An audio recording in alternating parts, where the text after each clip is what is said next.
Hi guys, welcome to the channel. In today's video, I am going to show you how you can add link to TikTok video. So before getting into this video, must subscribe to our YouTube channel and click on the bell icon. So the first step you simply need to do is to open TikTok.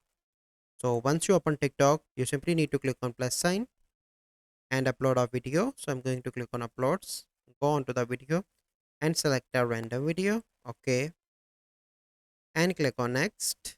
And here you can see add link, but I am unable to add. So how you can enable? So here you can see that on Google it is mentioned that what is the requirement to put a link on TikTok.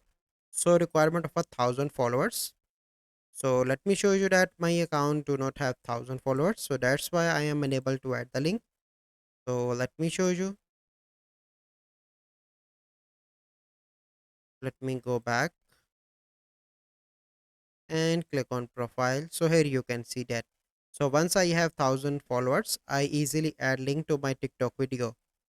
So this is the process. I hope you find this video helpful. If you find this video helpful, must like this video, subscribe to our YouTube channel for future videos. We'll see you in the next video. Thank you. Have a good day.